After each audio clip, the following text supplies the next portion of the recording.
Hello, everyone. Happy Monday. My name is Jennifer Waters, and I am here live from Central New York, otherwise known as Syracuse, New York. And I hope it's not too loud. If you hear some background noise here, let me know and I'll turn my computer off. Anyhow, today I want to just jump right into a subject that was requested by a fellow patient at CMY Fertility, where I work on Tuesdays, my favorite day of the week. And I happened to ask one of the patients that day if there was anything that she would like to hear from us, the team of integrative healthcare practitioners that are happy to be a part of the CNY Fertility family. And she really took some time and went out of her way and emailed me a list of topics. So I just want to say thank you so much for doing that. That is really a form of generosity practice, I would say. Going out of your way to compose an email and send it off to me. And luckily, I was able to figure out how to check my Instagram account. So that's where I got her list of topics. So, in honor of her request, today I'm going to be talking about basically, one of the things she asked was, how can you prepare yourself mentally, emotionally, spiritually for the fertility journey, whether it's preparing for an egg retrieval or a frozen embryo transfer or whatever it is. I don't know that it matters so much in particular what the procedure is that you're going to be having done, as much as it is the unknown factor of what you're going to be doing and how can you prepare yourself? How can you align yourself mentally, emotionally, spiritually? Okay, so I love this question. It's one of my favorite subjects. Not many people ask me about emotional things off the bat to start, but it is the spirit of Chinese medicine that how we feel is very connected to how our organs are functioning, how our nervous system is responding. I always say it's not what's happening outside of you, it's how you are responding to what's happening. Right? So it's very personal and it's a very unique experience of how you are approaching anything in your life. Okay. There's a lot of information and solutions out there now for how we become more resilient, how we're overcoming trauma, and we now know that everybody's experiencing things very differently. And that's based on how your nervous system has really been laid down. And that really started in utero. So it's not necessarily anything that you did in your childhood or anything that you've done as an adult or a lack of meditation or a lack of yoga or anything like that. It's how your nervous system has been laid down in utero. And a lot of us believe, and I believe based on observation, that there are generations that have come before you that are influencing you now. And that is part of our DNA. So it's not just what occurred when you were in utero, it's the 7 generations prior to you on both sides of your lineage that are affecting you now, whether you're aware of it or not, right? We now know for sure that it's not necessarily just the conscious mind that's running the show, it's really the subconscious mind that is affecting a lot of how we respond, our beliefs, our reactions, everything. So good. I'm glad you appreciate that. I take this topic very seriously in my personal life because it's what really matters to me. It's how are we going to evolve, right? So we're all evolving one way or the other, and sometimes simultaneously, right? And I forget that not everybody knows that we can evolve to a state of complete contentment, peace, freedom, liberation, whatever it is, whatever word you want. You don't have to stay stuck. You don't have to get worse. we can actually make a lot of changes so that we feel better in our lives. We feel freer, we feel happier, more fulfilled. So, this is what I believe. I believe it starts with a decision, right? So, you're entering in this journey. It's risky. We don't know the outcomes, there are no guarantees. So you have to decide mentally that you're going to give it your best, that you are going to be neutral or above, right? I say this a lot. It's often too much to go from having a very anxiety or stressful day to having a great day, having a wonderful day, right? It's a lot. It's a big swing, right? From negative to positive, but we can get from negative to neutral, right? So it's today's just Monday or it's just Wednesday or whatever it is. Doesn't have to be awesome and amazing day, but it's got to be Wednesday, just the facts. So make a decision in your mind that this is how you're going to be. And then, so that's the mind, right? So this is our thinking, which is often connected to how we're feeling, right? Which comes first? It doesn't matter which comes first. What matters is that you pay attention to both. Because us that live in our minds, all the intellectuals out there, we're very disconnected from our bodies. And this is the most electrical part of our system is our heart. And that's how we're feeling. And your heart in Chinese medicine has a very direct unusual relationship with the uterus through it's called the Baomai. It's a special network, an energetic network. So how you're feeling really matters. So I'm going to encourage everybody to embody that. And what I like to do, I kind of made this technique up. It's a little controversial. Some people think I'm crazy. Some people love it. Some people think whatever. But this is what I like to do because feelings, we all assign these words, these labels to feelings, right? I feel anxious. I feel sad. I feel angry. I feel happy, whatever.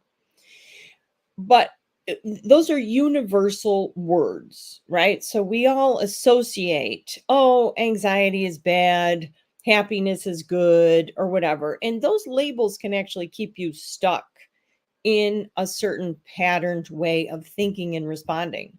So I'm going to invite you to instead, I want you to think of feelings as simply sensations. It's a collection of sensations in your heart. This bioelectrical, the most electrical organ that you have is your heart. So instead of using words, I want you to create descriptions of what you're feeling. I feel warm. Give it a feeling, a sensation, a color, a texture.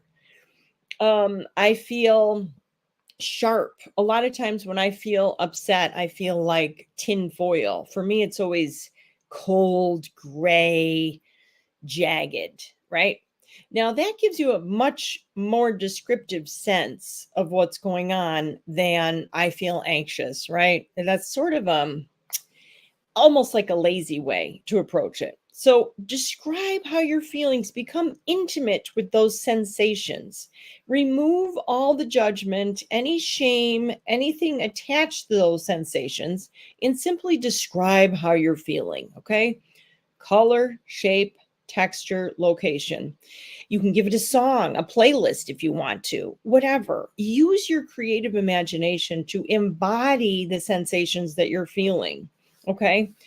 And then notice where they live, because I do believe now that we get stuck in certain energetic patterns in our body based on whatever has happened to us. Okay. Some people get migraines. Okay. So they collect all of their sensations in their head. Some people get heart palpitations because we hold a lot of sensations here. Some people get stomach aches. Some people get GI issues. Some people get back pain, right? So we can, on the one hand, think of this as all emotions, right? I do believe everything begins and ends with us in the psycho-emotional realm. So every symptom has a story and it's connected to a feeling, a sensation. So try to pay attention to where you're actually embodying, where you're having these sensations. Okay. So conception is all about receiving, right? So after you have decided you're going to be resilient, you're going to give it your all, you start to embody these sensations that you're feeling. I want you to use your creative imagination to receive energy, to start receiving life into your being. This is what you're doing, right? This is conception. We over focus on the biochemical aspect and we under focus on the energetics of there is somebody knocking at your door. They want to come in. They've chosen you. Otherwise, you wouldn't be doing this. And so you have to receive this energy in. And even if you don't feel it, I want you to try to kind of fake it a little bit every day, kind of pretend that you are able to have this feeling. What would that feel like actually inside to receive this energy of new life in you? So you can play around with this, encourage yourself to go into feelings that maybe you have been reluctant to feel in the past. And I can understand why. We all have a past, we have all experienced loss, we all have regret. And so it can be a little scary. It's risky to go lean into these feelings that we're not sure that we're actually ever going to have. But for now, I want you to be creative and try to have a little fun with it and just lean into those feelings. It's kind of like fake it till you make it. And there's a lot of science behind this, whether it's Joe Dispenza or Bruce Lipton or Rob Wergan. There's all of these, Carolyn Mace. There's all of these great teachers out there that are really encouraging us to use our creativity to start creating the life that we want to have. Okay. Because it really is the emotions inside of us that are laying down our biochemical reactions, right? We know that. We can prove that. And so therefore we can change it. That's the good news. So, a lot of people talk about, you need to meditate, you have to get into nature, forest bathing, you need to do yoga, you need to do whatever. And that can all be helpful. But here's the thing. You can do yoga and be very negative. You can do meditation and be very stressed. You can be in fight or flight mode while you're sleeping. So in a way, the form of what we're doing doesn't matter that much, what you're doing, whether you're meditating for an hour a day or 10 minutes or whatever, it doesn't matter as much as how you're feeling all the time and what you're thinking about all the time. Okay. And that's what I want you to become very aware of is the background noise, the chatter, the constant thoughts. Because spiritual practice is not something that's done outside of your everyday, every moment interactions, feelings, how you are approaching whoever is in front of you. This is our spiritual practice. How you're thinking about the person next to you. How are you feeling when you're in the waiting room? How are you feeling around people that already have children and you don't? And I'm not asking you to feel a certain way, but I'm asking you to be honest, embody those feelings, have the courage to go deeply inside yourself and try to pay attention. And that's how I believe we become resilient. And when we're stuck in a negative emotion, like grief, let's say, it's usually because something happened in our life. We experienced a loss or something, and we sort of shut down from that feeling, right? We started to feel sad. We felt that loss. And so we kind of disconnect. We disembody. We become outside the body because the pain of whatever we're feeling becomes too much. And so it hasn't been completed. We're still stuck in that painful side. So if you can have the courage and the support to go into that feeling and allow yourself to complete it, what will occur is you're going to come out on the other side. That will be resolved. You're going to feel less fear, less grief, less trepidation, and you will feel more peaceful and content. For me, that's gold, pink and gold sparkles. And it usually lives right in my heart area. So that's when we know I feel happy. In my family, whenever I say I feel like tinfoil, they know that's not a great sensation to have. So, Always looking for the pink and gold. All right. I hope that this was helpful. Please feel free to reach out to me if you have any questions. Thank you for your interest. Please be kind to yourself so that you can be kind to others. And I'm going to give you my website, which is being updated as we speak. I know there's a couple pages that are a little off. But the good news is I have made it really easy for you to schedule a free consultation with me. So if you have any questions and you want to just jump into a quick conversation, go to my website, jenniferwaters.net, and schedule an appointment with me. Alrighty. Take care, everyone. Bye.